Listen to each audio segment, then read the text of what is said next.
Nice. Alrighty. So, with synopsis for this, two families are pit against both a new and existing threat, as well as the reintroduction of old members of this family reuniting for the battle of a lifetime once again. So, the new cast for this film is Leslie Odom Jr. as Victor Fielding, who is the father of Lydia Jewett, who plays Angela.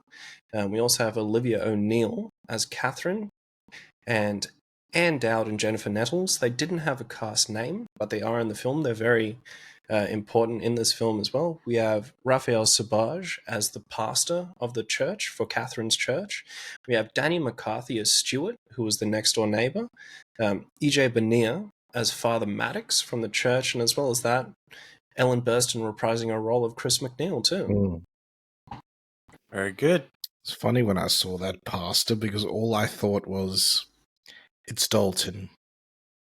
Can you send somebody up here, please? That from Austin Powers. He's the tour guide. Oh, shit. He was too. Yeah. All right. So the technical breakdown. The movie runs 2 hours and 1 minute. It's shot at a 1.85 by 1 aspect ratio. They used ARRI, Alexa LF, and Cooke F7i full frame plus movie cam lenses for this.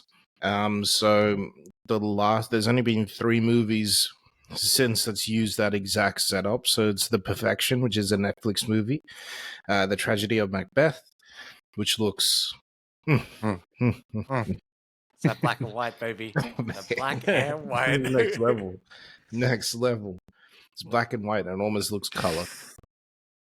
And Empire of Light. Big the last baby. One. Yeah, it's my man's. It looks like it was a Codex negative format, so it looks like they actually shot on film for this, which is great. They used ARRI RAW 4.5K and 3.8K source format, so it looks like we might get a 4K digital intermediate. I'm hoping we do. Yeah. And it was printed on film by DCP Digital Cinema Package. Fuck yeah. Yeah, man. David Gordon Green shot all of the Halloween films on film. It's weird because it looks so digital. It does, yeah. But this kept a grain structure intact throughout the whole movie. It did feel a little bit dated in a good way. Yeah. So. All good. Mind you, just quickly, while I was like writing up everything for my notes for this movie, I'm like writing it, and I just like this cold breeze hit me, and I was like, close this fucking window. Not today, Pazuzu. Not today. All right. The question every audience member wants to know: is this movie worth the price of admission? I think so. I had a great time. I thought it was worth the price of admission. It was 2 hours. It was good. It didn't feel boring. It moved at a pace. There was what's his face? It moved with a purpose, basically. The whole story. It didn't get sort of stuck on one little thing and all this other nonsense. I think Yeah, it's the same for me. Like, as soon as I finished watching this movie, I thought, yep, definitely worth the ticket, and it's worth another ticket to rewatch this movie at the cinemas as well. Because it was very much worth it for me. I really enjoyed this movie. Nice. Yeah, I agree. I really, really like this movie. Not only does it work just as a standalone, which I think was the hardest thing to do. It needs to exist as a piece of The Exorcist, but also as its own thing. And I think it does that while also honoring the original. And the movie looks great. It feels good. It doesn't feel so out of place like parts of the Halloween reboot films did. And they just reinvented a whole story with that.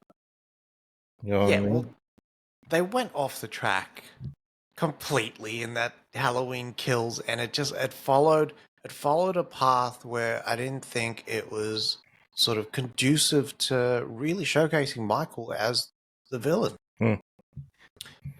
Whereas this, it really does focus on that's my child in there somewhere, and like if it was anyone else, I'd be running the other fucking way. But I'm here, and I've got to sort of find that, and I feel like through the journey of the film, you sort of find why they called it the Exorcist Believer. Mm. And like the performances are great. You appreciate, I think, some of the path that's sort of gone before from the earlier movie. It doesn't at all sort of recognize the sequels. No. Or Dominion or the beginning. So No. like Schrader and Harlan, fuck them. It's very much following that Halloween sort of vibe. Yeah. The only thing that But sorry, just to finish off. But in order for David Gordon Green, because he's great at doing these first movies, he's got to stick the landing on Deceiver and I don't know, Achiever, Believer. I'm a believer. Receiver. I don't know. Whatever that third movie's called. Communion. Mate. Deceiver? Yeah, Deceiver's the second. What did you say? No, isn't the second one. What did you say the second one is? Deceiver. Deceiver. I said conceiver. So then we do the Constantine, where if you bring a devil through and you can give birth to it, yeah, just go full Rosaries, baby. Full final conflict. Yeah, mate. We got it done. Nice. And then Damien born. Yeah, and then Damien born, and then we spawn the remake of the what's his face? Mate, the Omen. Omen Cinematic Universe. Yeah. Here we go. Fuck. Can you imagine if David Gordon Green does it, but as a retelling? So they just get Sam Neill back from 3, and it's just him remembering everything that he did? Fucking hell. He just goes into his biography. Don't do that to me again, you can't. Fuck, I love that book. What were you going to say there, Baddo? No. Sorry. No, not at all. Fucking exactly what you were going to say. He needs to stick the landing, because he's kind of... Otherwise, he's going to build a name for himself that he's good at the first movie, but never the second and third. Fuck yeah. I don't like it that they set out to make a franchise with this. Yeah. Me neither. I like just give it one. Give it one. Yeah, but I think that's also where the imperfections come into this film. Is that it's not exactly a complete film. It's its own thing, but it's not the complete tale. There's so many questions that they just leave unanswered, and I was just like, just fucking tell me. Well, that's all fine and dandy, fellas, but somebody get me out of this fucking chair. I love that, Chief. Fuck yeah. All right. I just want to get into some spoilers. All right. If you are not intending to be spoiled for The Exorcist Believer, step out now. Now is your chance. Get out nice and clean. Neil McCauley. Flash to what's his face? Pazuzu. Real quick. Fucking hell. Now then I shit my pants. Yeah. Neil McCauley, stay on the path unless you're a dirty-o. Then you got to veer. You got to veer right now. You got to go get fucking Waingro. You had to take out Waingro. You had to. Couldn't let that animal just be out there any longer. Sadly. Man, you see real instances of that now. You know Goggins, right? He ran this marathon, but then he got... Something was up and his feet were swelling, but it was cutting on his socks and his shoes. and he kept running for a further like 20 miles or something like that. And then he tapped out because he got lost. So he ran 20 miles, then doubled back and ran another 20, and then got back on the path. But he tapped out of the race because he just like he couldn't finish it in time. Went to sleep, woke up at 3 in the morning, and fucking went back to the track to finish it. My man. This man That's a is a worker right smoke there. jumper. Yeah, he's crazy. And He, after those fucking 72-hour fucking hauls, he comes back and gets it in. on who was Joe talking? Joe's talking to Eddie Bravo, and he goes, look at this video, look at this video that this fucking savage just sent me. And he puts the video up, and it's because he's a smoke jumper, he doesn't get paid for it, he does it just to do it. Fucking volunteers, but doesn't get paid nothing, right? And he's like, look at this.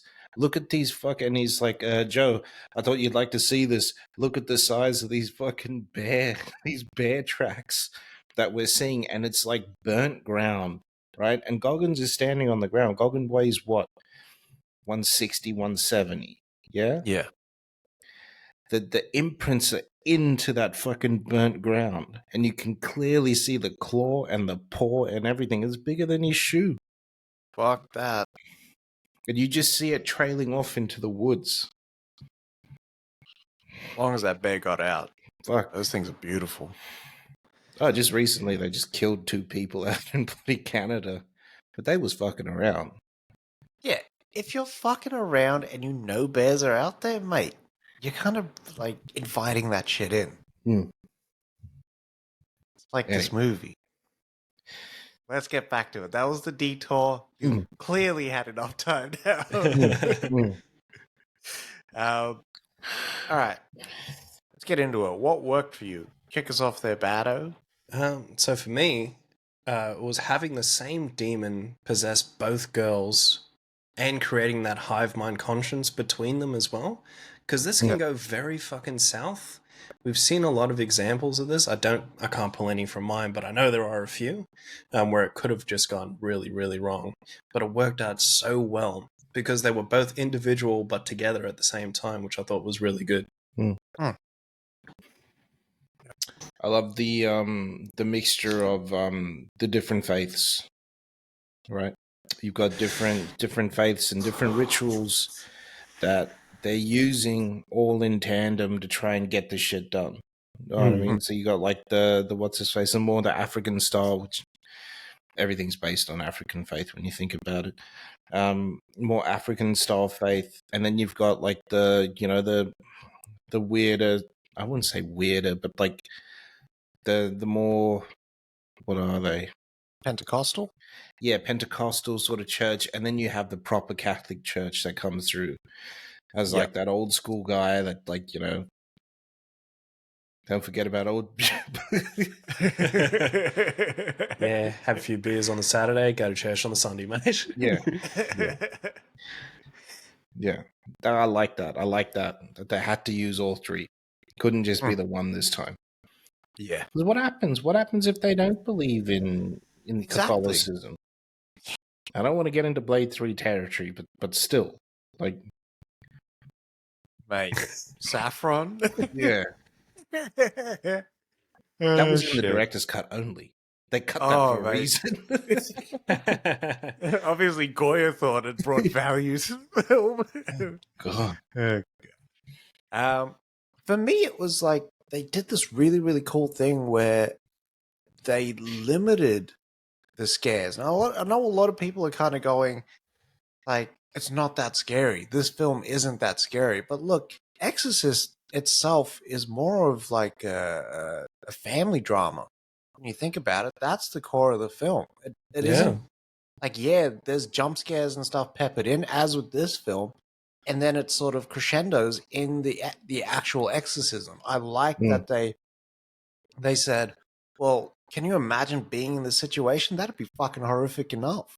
Yeah. Why would I need to sort of add more horror on top of that and just sort of milk it for what it's worth? Where, like, this, I thought had a really, really good balance that actually made it a sort of a drama, like a family drama. Mm.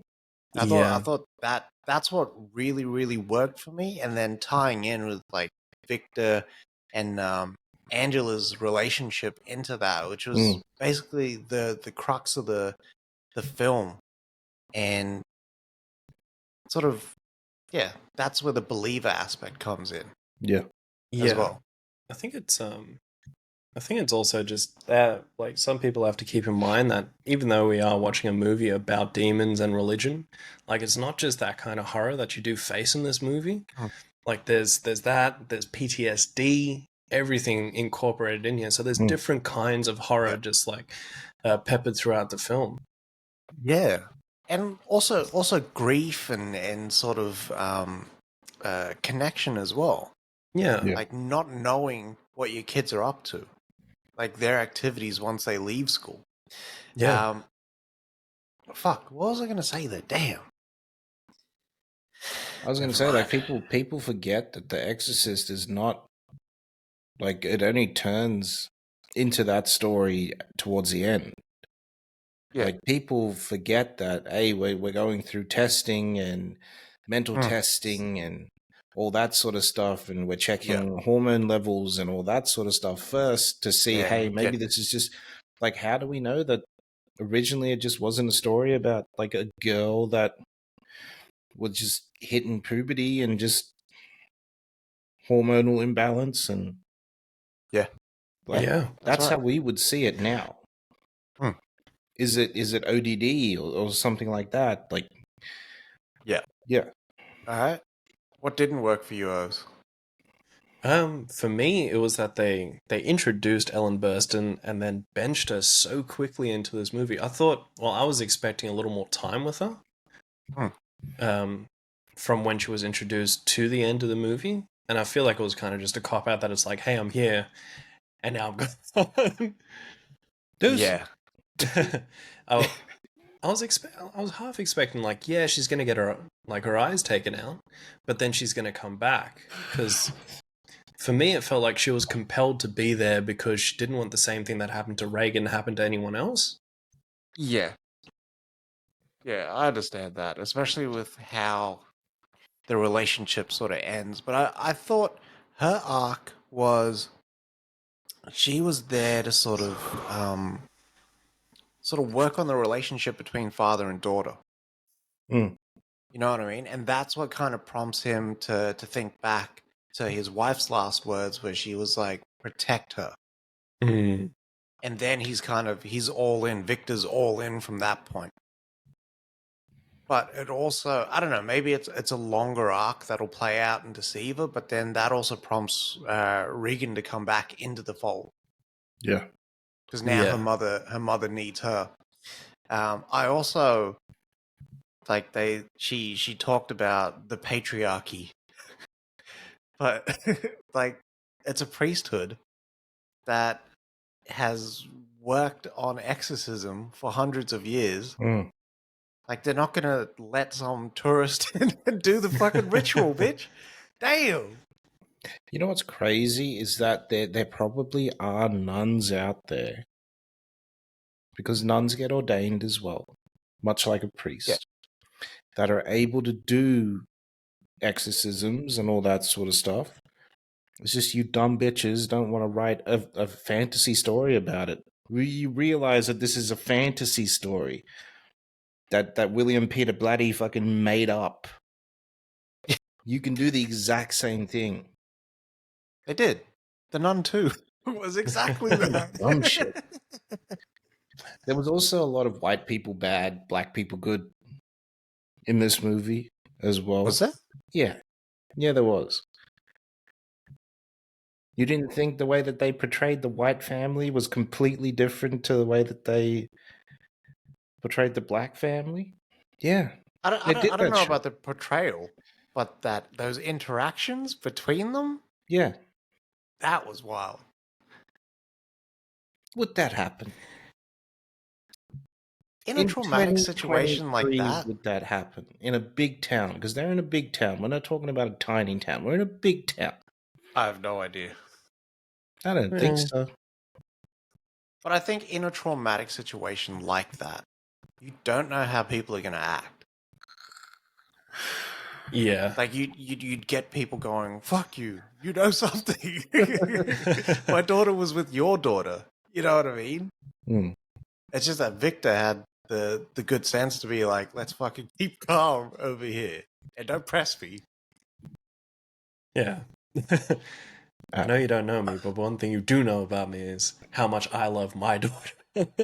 Yeah, But I there, don't know. right there, he basically said that that father didn't love his fucking daughter. I think like what he was trying to direct that O2 was just like, I'm trying to do this in the best interest of my daughter, as opposed to like, I'm not trying to get into this shit with you. Yeah. I did like that they were smart enough to include that interaction with the black school friend. That was like, nah, I don't fuck with that shit. Yeah. I'm not going into the woods. Why are you doing this sort of shit? I mean, yeah, we couldn't hear it, but that's basically what she was saying. I'm telling you, and it's science that 99.9% of people of color not going into the woods and fucking with that god. Fucking We oath. get told too many fucking stories when we're younger. We weren't That's even right. allowed to have the movie in the house. You know what I mean? Yeah.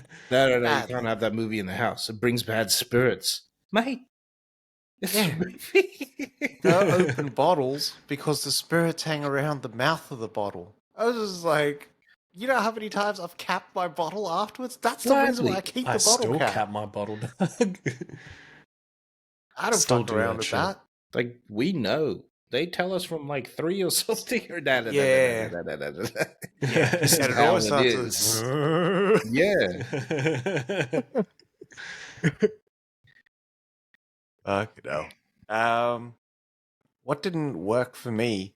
I thought the ritual at the end sort of it didn't lead to like this actual resolution. Where the fuck did Catherine go?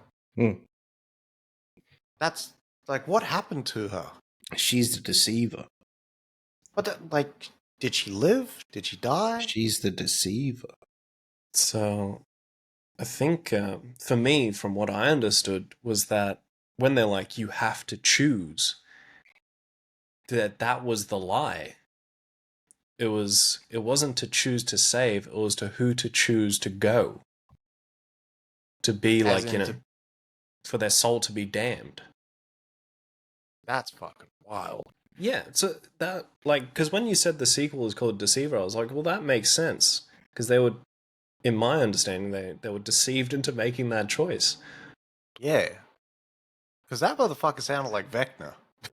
You know what I mean? Yeah. And I don't even know what demon he was.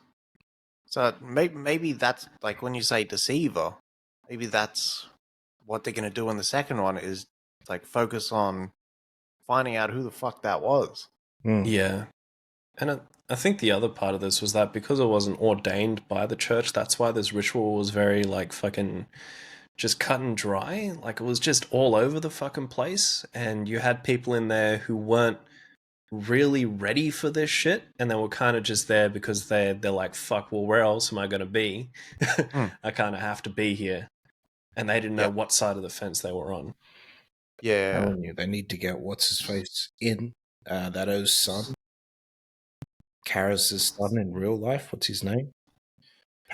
Jason Patrick in. Mate. Yeah, Just as Karras another had like an priest, illegitimate son or something. mate, with a nun. Yeah. With that nun that's in here. Oh shit! No, Can you because imagine? she got the big Ah, yeah, that's right. Yeah. aborts. You know what I Yeah. mean? Can I just tell you as quickly that if I was under that exact same choice that Victor's under, I would do the exact same thing. Choose a That was a wife. wild Choose choice. my wife. Yeah. We can always have another baby. I Choose my can't. wife. Yeah, I understand that, and that's where I kind of go a lot of times. And with Jules, we always have the conversation, and it starts early, and it's not a nice conversation, and it's one where I'm sort of like, well, fuck, where does that leave me? You know what I mean? Because I will always like pick Jules, Yeah. Yeah. but Jules is like, nah, you can't. You will pick the baby. You know, like, It's weird, eh? It's weird that that's ingrained, like, or just genetically. No. We saved the wife straight away. Just yeah, genetic. yeah. Yeah. So But weird. along the journey, especially for a woman, and this is coming from Jules, not from me. I'm not speaking on behalf of a woman's journey. All right, so don't get my ass. Pause. Just found out Sarah from fucking Spotify. Still got bear smoke for you, man. But along the journey, the bonding doesn't happen when baby's born, but when you first conceive. And in that moment, it's not, what's baby going to look like or whatnot. It's what's going to happen years down the track, the things that you're going to do years down the track. And it's like you've preordained and thought out the first 10, 20 years already. That's I understand it from Jules's point of view that like this is a life that's already lived. Yeah. Mm. I feel like it'd be like that scene in Minority Report where she's telling them. Yeah. Fuck, that breaks me every time I see it. Gets me, mate. Oh man. Yeah. How dare Fucking they? hell. It shouldn't, Nah. but it does. Yeah, especially Yeah. with a loss like that. Yeah. Put on that in AI. It's got bags underneath. Oh man, you're just gonna see hoses come out my tear ducts. Badly. But yeah, no, like I was speaking to B about it like after, and I told her that I was like, I'm picking you if we like not if, but as in like God forbid. And she was like, I can see why you would choose it. And she was like, well, you know, if, which it never will, we'll get to it when it gets to it. Yeah.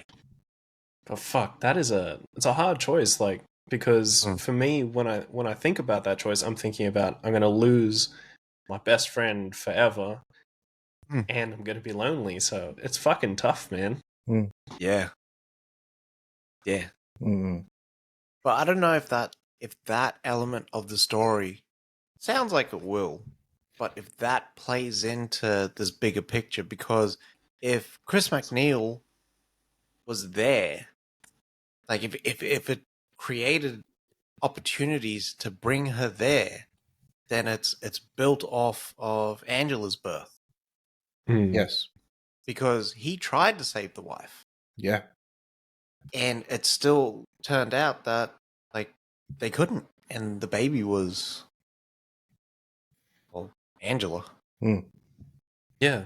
But Angela had I honestly also think that Angela survived because of the blessing from the start. Yeah. True. Yeah. So I think it like, I'm rubber and it just bounced off her and went, you know what I mean, to Catherine. Yeah. Yeah, because of the blessing that she already had.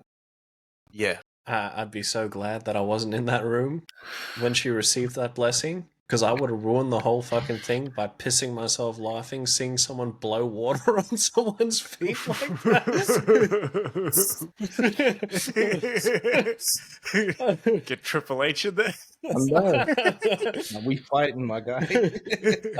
I would have pissed myself laughing. I would have had to walk out. Like, that would have been a cold couch to sleep on that night. I just would have walked out and just laughed real loud in the hallway. Fuck. Oh, shit. What about you there, Bato? What didn't work for you? Me? I told you I was. The white That's good, right. black bad. Yeah. Yeah.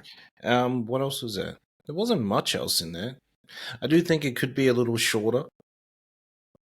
Yeah, I think the whole him coming just entering Burston's house like that was wild, and he should have gone to prison for that shit.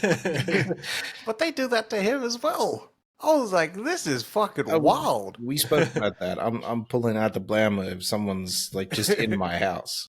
100%. Yeah. I'm That's first not get your going down. knives. I don't care if the neighbor lets you in. The neighbor's getting it too. You know what I mean? Just it's exclusively having that conversation of there's no 3-second rule. Everyone's getting a shot to the left. Yeah. Shot to the leg. I'd be lucky. I missed. Yeah. Oh man, what I thought was lacking in the film was a concrete sort of relationship between Catherine and Angela. They didn't build that up enough for it to sort of like, why are they tethered? Why are they tied? Yeah. Like they didn't show them socializing. They didn't show them doing anything except for, hey, I'm going to the woods, and then them walking off, and then they're tied from then on. But it would have been nice to have seen them sort of socializing and doing stuff before, even if it was like after school and sort of and following them, because in the original Exorcist there's lots of Reagan and Chris And sort of socializing. Lots of what's his face as well. Lots of her actually contacting demons. Yeah. I The- think the other thing that I was thinking about is, you know how she says there was no one there? Like, we contacted her, we opened up the portal, but there was no one there. Had that bitch brought one through already, Catherine? Yeah, I've no idea. Yeah. 'Cause it looks like she had done it before, right? And if no one's there, that means they were already there. Yeah. Yeah. I think it could be a very talk to me moment where it's just like, oh, we've tried this before. Nothing really happens. But Where it's different demons that have passed through, like that have possessed them while they were doing the seance, and then have passed out, sort of left them. Yeah.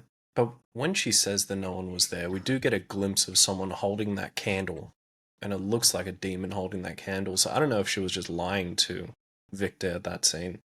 I think that's the thing that gets me in this movie, is that you don't get all those answers. Yeah. And yeah, it's the trick when doing a trilogy, is that what do you leave? And then is that enough to sort of to keep this movie whole, and then the rest of the trilogy sort of still give it some ideas or whatnot? yeah. I just don't get it, man. I don't get why they wouldn't end to end make this movie. That's what the first one was.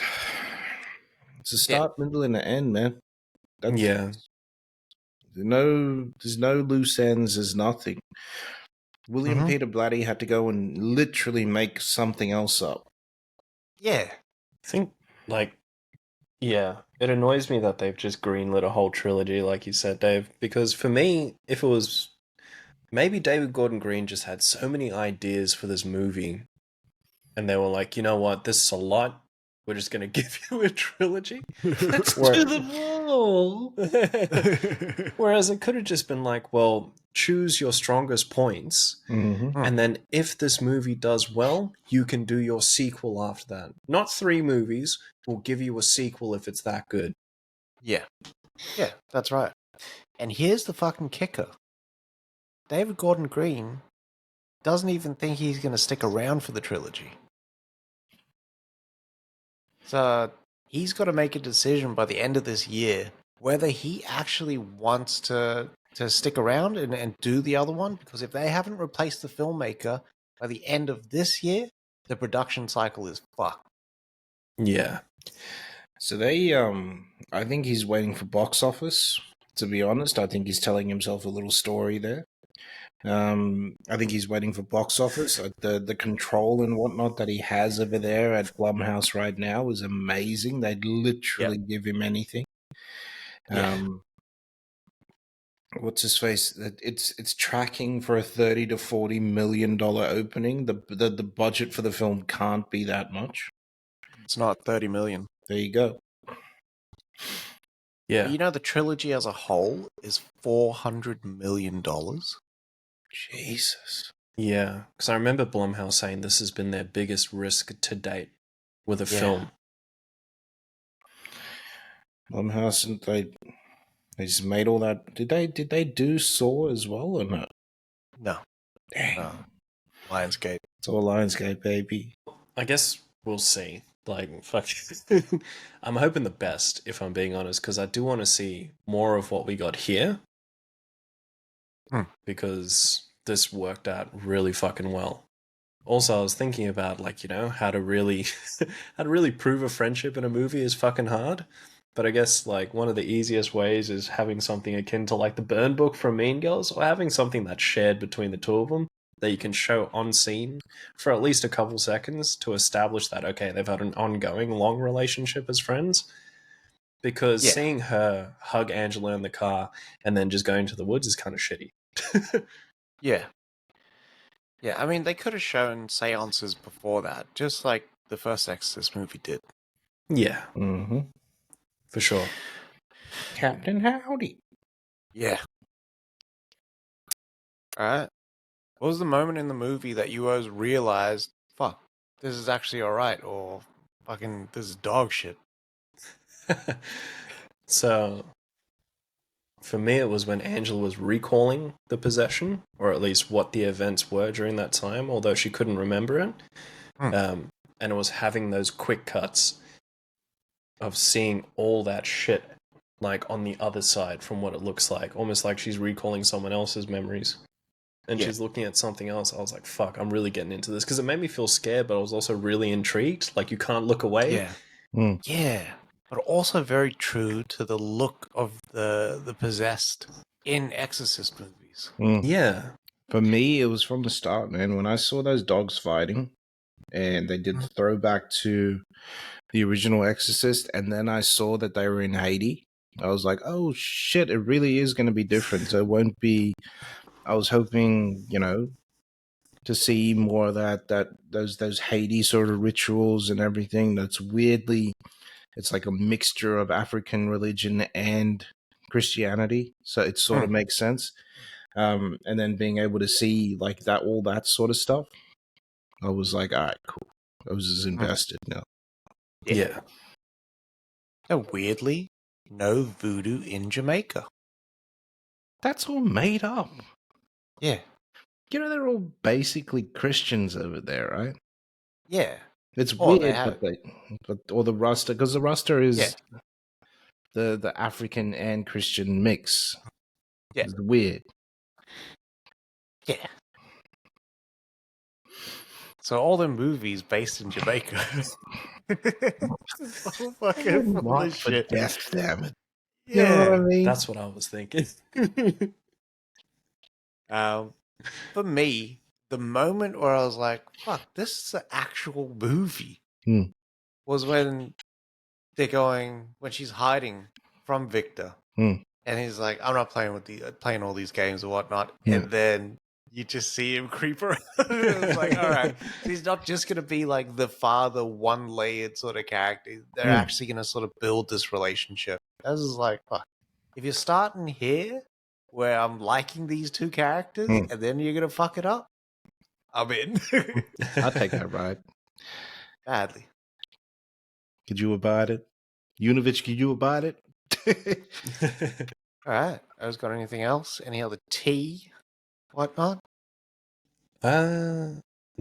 I had watched that breakdown of the Exorcist trailer with David Gordon Green. You know, I'd never ever seen what this guy looked like. I thought he was like a ranger or something. Sounds like it could be a ranger, actually. Yeah. A name. Big T. Yeah, it's the what's his face, because he's got two first names as well. Yeah. But when he was breaking down this movie, it seemed like he was very passionate about it. He does like touch on a lot of the subject like matter when he's going through it as he explains it, and it definitely sounds like he's got smoke for that second movie. But I'm not going to put money on it if I'm being honest. Yes. But yeah, I thought that I was hope the pretty second cool. movie delivers. Yeah, Really, really hope the second movie delivers and it plays like an expansion of the story. yeah, I think that's really what's going to make these movies shine, is if each installment builds on itself instead of going like, now we're forgetting elements here, like we did with the Star Wars trilogy and all that shit, and we're not even going to address that. That'll really cuck me out. Well, Yeah. what if it turns into an army of the darkness and the possessed becomes the leader and they have a cult surrounding them? Fucking hell, I'm walking out of that cinema. Evil dies tonight.